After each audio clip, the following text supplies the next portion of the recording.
Welcome back to Five for Family. So glad that you are joining us again today. So, today we have a fantastic reader.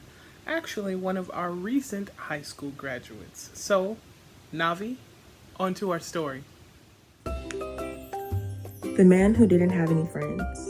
None. There was once a man who didn't have any friends. None. Do you have any friends? Well, of course you do. But not Zacchaeus. Poor Zacchaeus didn't have any.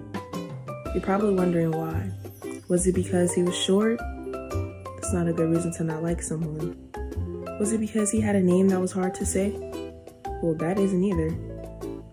Even though he was short and he did have a funny name, that wasn't it. No, people didn't like Zacchaeus because he stole their money. Zacchaeus collected taxes. Taxes were what people used to pay the king. But Zacchaeus took more than what he was supposed to and kept the extra money for himself and made himself rich. Everyone knew what he was up to, and it made them grumpy and cross. They didn't like Zacchaeus one bit. So they made sure he knew it by doing things like avoiding him and walking on the opposite side of the street and pretending not to see him, whispering things like, "There's that nobody that thinks he's somebody," loud enough so he could hear. Anyways, one day a huge crowd gathered by the road. Jesus was coming to their town and everybody wanted to see him. Zacchaeus wanted to see Jesus too, but everyone was too tall. He tried jumping up and down, but that didn't work. He couldn't see a thing. Luckily, Zacchaeus had a good idea. "I'll climb that sycamore tree," he said. So he did. He was surprisingly good at climbing trees for a man who was so unusually short that he had to take a flying leap just to get into his chair in the morning. From the tree, Zacchaeus had a perfect view, all the way down the road. Another minute and suddenly Jesus was at the tree. He stopped and looked up. Zacchaeus saw Jesus, and Jesus saw Zacchaeus. "Zacchaeus," Jesus said, "I'd like to come over to your house." Zacchaeus almost fell out the tree. Come over to his house? No one ever wanted to go anywhere near his house, let alone inside it. The people saw this, and needless to say, it made them even crosser and grumpier than usual. They mumbled and murmured and muttered, "Why is Jesus being kind to that big sinner? Doesn't Jesus know about him?" Zacchaeus scrambled down and took Jesus to his house. He was in a big hurry because he didn't want Jesus to change his mind. Perhaps Jesus hadn't heard about him. Perhaps Jesus didn't know about how he had been stealing and how no one liked him and how he didn't have any friends. But Jesus knew. He knew all about Zacchaeus and his stealing and everything. He still loved him. Zacchaeus was ashamed. "Lord," he said, turning pale, "what I've done is wrong. But now I want to do the right thing. I want to give the money back to everyone, 4 times what I stole." And that's just what he did. Jesus smiled. "My friend," he said, "today God has rescued you." Jesus loved Zacchaeus when nobody else did. He was Zacchaeus' friend, even when no one else was.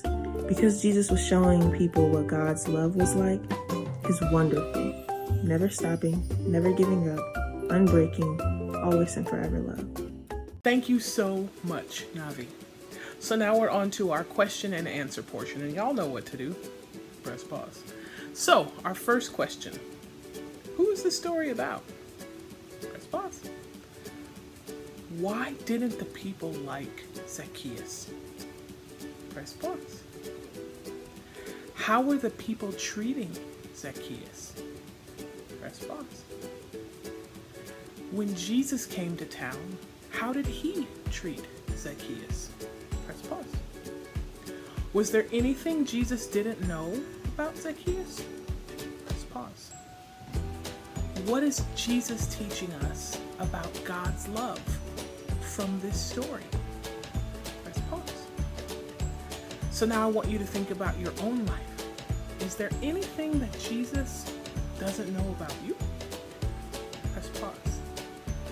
Is there anything too big for Jesus to forgive? Press pause. Now, parents, you know, I've enjoyed saying, every day is a good day to share the gospel. So if your children don't know who Jesus is, or don't have a relationship with him yet, it's a great time to explain what Jesus offers us through the gift of his life and how he fixes our broken relationship with God. So, today's activity. Well, as usual, there will be a coloring page that you guys can do, especially for the younger ones. And then I want you guys to go back to your prayer journal and look at all of the things that God has answered. Look at the things that you may have confessed in the prayer journal and how God is so faithful to forgive.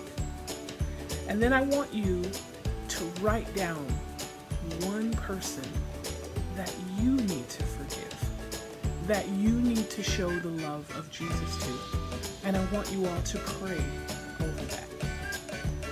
Maybe it's just someone that you need to be kind to, like your brother or your sister, and you need God's help so that you can be kind, that you can show love the way Jesus showed love. So your assignment this week is to find one person and love like Jesus.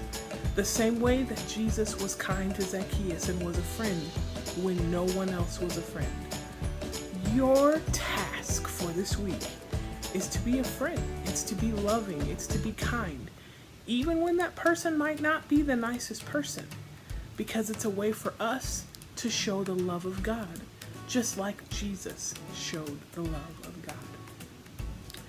So please play a board game, spend some quality time, have some fun, go for a walk, just enjoy one another's company.